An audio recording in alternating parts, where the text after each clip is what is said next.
This is a couture mental breakdown.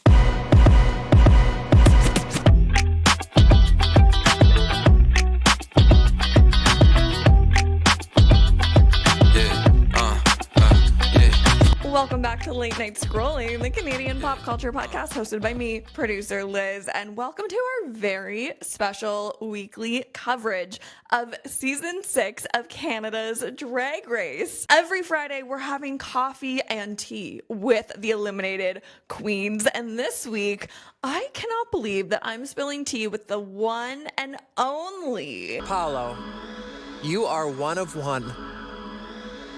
You are Perfeccion. Now sashay away. Love you, Paolo. Paolo, you're everything. Well, you win some, you lose some. When it comes to a show like Drag Race, everyone is iconic, everyone is giving everything. But the things that I look for and I get excited about are the people that come in and just completely break the mold of what we're expecting. And Paolo did literally exactly that. I truly thought she was going all the way. There was no version of me that saw this cast list and thought, oh, that's our first eliminated queen. I was gagged, I was shocked, and frankly surprised. But honestly, leaving on a high note like this is iconic. I know everyone in Canada wants more. If you look at the comments of literally any post that Canada's Drag Race is posting, it's all comments asking for more. So we're gonna find out what's next and how we can get more. There's nothing like a little bit of shade to start the day. So let's get into this episode. I'm so sad that we're talking week 1. What is this? What is happening? You were supposed to go all the way to the end. This is horrible. But also, I'm so glad to meet you. Likewise, Pumpkin. So happy to be here, regardless of the circumstance. Regardless of the circumstance. Justice for you, first and foremost. Tell me about the look that you're bringing to press today before we get into the past 2 episodes and everything that has been unveiled about this season of Drag Race. Okay, let me tell you what this is. This is a couture mental breakdown. I'm dead. It's so... I feel like we're at the funeral of, I don't know, the most gaggiest week 1 verse to be seen in drag. Canada's Drag Race. But that's just me. And that's kind of where I wanted to start with you, because I felt like when we saw the music videos, we really got to see everyone shine through. But then when it came to you, I was like, oh, a diva is born. Because we know how well you tear up a video. That's like the whole reason why we love you. But then to see it in like the Drag Race context, I was like, oh, she's taking it. She really is. So can you walk me through that experience of making the music video and your verse and kind of your intro to Canada? Ooh, that's such a good one. Well, there was definitely like mixed opinion about me prior to the music video coming out. And the minute it came out, oh baby, they like called me the Ishbal IDGAF queen. You know what I mean? So my whole mindset going on to the show was, okay, what would a drag queen do? And what am I gonna do? Because I think that we have seen a lot of like really excellent drag on Drag Race, but it's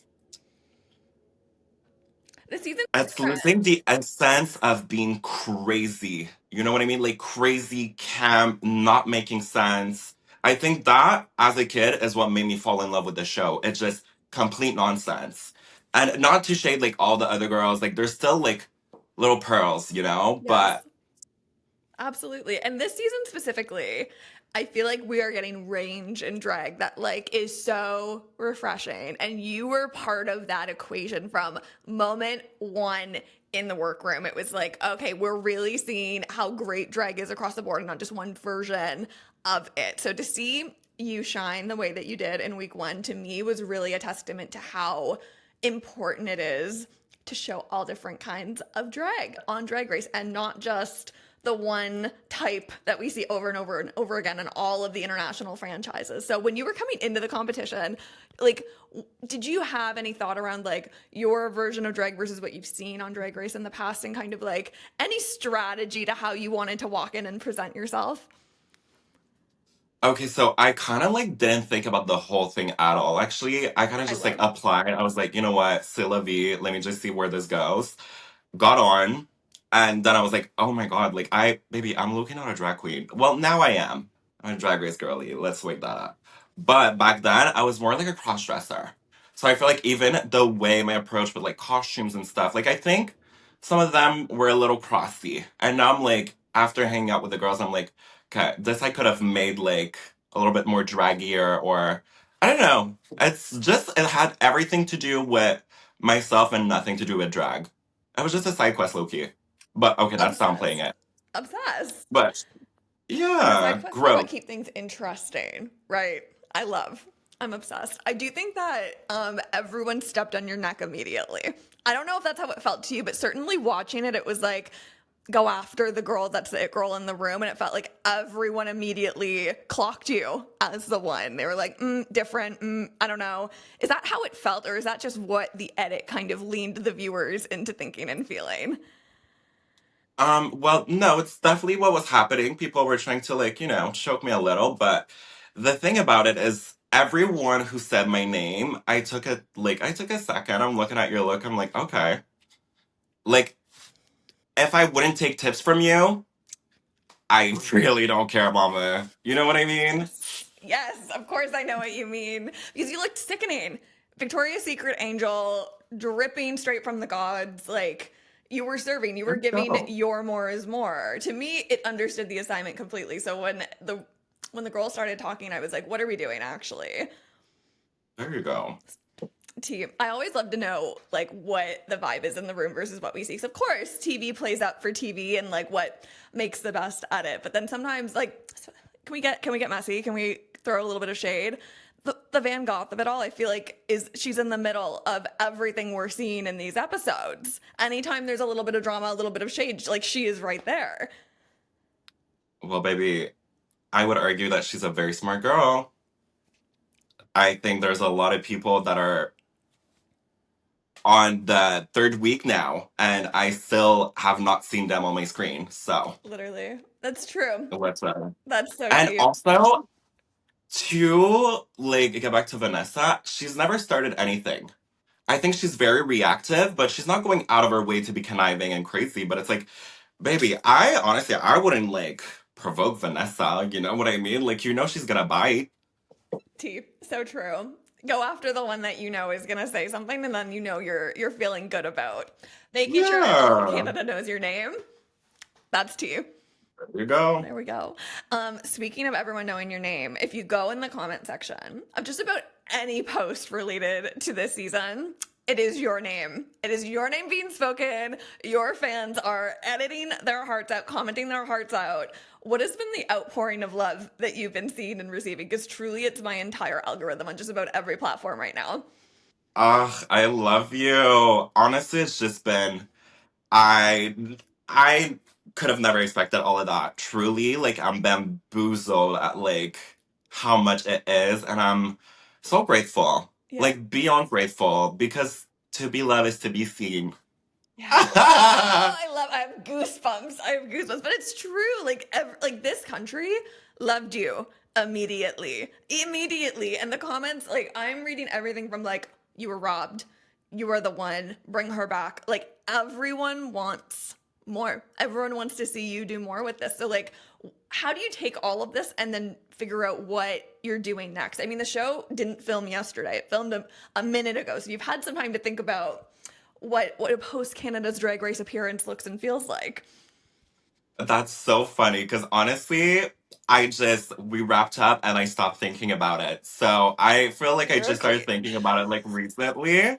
Um, Definitely, I want to venture into more music. I think that people love their little Paolo verse mama. It's me. I'm I'm still like, people, and I loved it. So yes, yes. I love you. Social media, of course. Love me some social media. I do YouTube. I'm everywhere, mama. You know what I mean? I think that I had a little bit of a break. Like I wasn't posting for like almost like a year and a half. And now that I'm back, it kind of like I forgot how it was such a creative outlet for me. And then I feel like having everyone just like love me and be so kind gives me that extra little push to like give out more. And it's like this vicious cycle of happiness. I love that. And it's good to take a break. I'm a big believer in that. Like if when you step away and fill your bucket in other ways. And when you come back, it's like the content is better, you're serving more. Like, that's so healthy. So I'm obsessed with this for you. Good for you. Go. And also, it helps when like you go and you slay 2 weeks on TV and then you get to walk out on the high note of everybody wanting more. So I'm sure everyone's going to be flooding your socials and wanting to see what's next. So now we know music, perhaps, is what we're going to be seeing next. Oh, well, yes. Thank God. Thank God. Okay. Can you walk me through the trash bag look? Because I think that was one of the best walks. Like, I am never, ever, ever going to forget what you served us with that. It was so funny. It was so couture. I ate it up. Ate it up. Thank you, Diva. Well, so I think that regardless of whatever theme was happening, I knew that I was going on a show and I wanted to wear a trash bag. That was like right off the bat. And I don't know, I've always been told like, oh, like you're so pretty, you could literally walk out in a trash bag. And I was like, oh well, baby, look at that, so camp. Trash bag and Louboutins. Yes. Mm, yes. And the So Louboutin of it all is really what gagged me so bad. You walked to like stage right and turned and you saw the bottom of the shoe and I just went, oh, she's taking it in a way that like we absolutely needed. Like it really just showed me you're a girl that knows who she is. right. And the craziest story about that is like, so I had made the look, I was done with it. And then I'm like, "Ugh, what shoe am I gonna wear with that? Like, I was like gonna do a pleaser, whatever.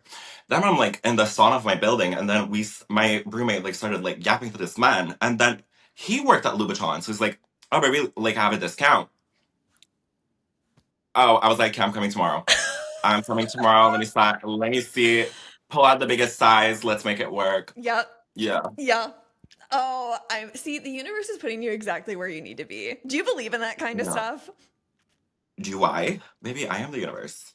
And the universe is yes. There you go. Absolutely. No. Like, it's been a crazy journey with the universe and everything. And I feel like, okay, just my song being played a lot, like, and think about it, having a loop of me worldwide going, I am the universe is me. No, I'm gonna win.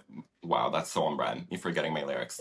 Anyways, so I'm thinking about me winning and being the universe, right? Yeah. So I feel like in a way I am winning. Leaving everyone wanting Very more good. is like the win of Drag Race. You can win Drag Race and you Right? can win the hearts of Canada, and that's exactly what you did. Truly, we're all waiting for what's next. A There you win is a go. win. I said this to you before we started. I'm saying it again because I want it cemented in the podcast forever. I think the cuntiest thing you can do on the show is exit in a way that's unforgettable. And when we think about you on this franchise, unforgettable feels like an understatement to me. So I know we just met, but I'm so proud of you because truly, I think it takes a lot to be that girl in the sea of that girl, but you did that in like 2 episodes. Oh, thank you, babe. That really means a lot. Before I let you go, can you talk me through the lip sync? Okay, so babe, the lip sync, this was my second time lip syncing, so it was like kind of like scary. Then it turns out to be with Sammy, which I was not expecting. I thought that like Saltina would have like saved Sammy. Anyways, I digress. I was so happy because I was like, okay, we can go crazy. Like, there's no pressure because like Sammy's not gonna do like back wheels, or is that even a thing? Yeah, Backflips and yeah, yeah, like yeah. crazy stunts. You know what I mean? Yeah. Like I know we'll just be like silly cuckoo girls and have a good time. And I think that's exactly what we did. And I think if there was anyone who would have sent me home or anyone I would have wanted to lip sync with this season, it definitely had to be Sammy. And I didn't think about it until I saw it. I couldn't stop laughing. It was so Such good. a fun lip sync. It was, and the song was so good. And you guys are just So good. like going back to this idea of like, what is the season of Drag Race? To me, it was that lip sync. It had like all of the reasons why this season is so special. Obsessed. I'm excited to see what you're doing next. I'm a fan. I'm clocking in. Where can people find you? Where can people be waiting for you to show us what you've been working on? Tell us everything. Baby. Paolo Perfeccion on everything, mama. We'll be back every Friday with the queens of season 6 of Canada's Drag Race. So as you're watching, make sure that you're following Late Night Scrolling on Instagram, where we'll be asking you every week for your questions for the eliminated drag queens. And you might hear your question asked in a future episode. I'll also be live threading this whole season over on Threads. So if you want to watch with me in real time, make sure to come hang out with me over on Threads at ProducerLiz. We're going to have so much fun this season. I truly think this might be one of the best seasons of Canada's Drag Race ever. And it's hard to say that because every season's been so iconic in its own way, but this just feels different. Let me know if you're feeling that energy too. And I'll see you next Friday with another episode of Late Night Scrolling. See you then.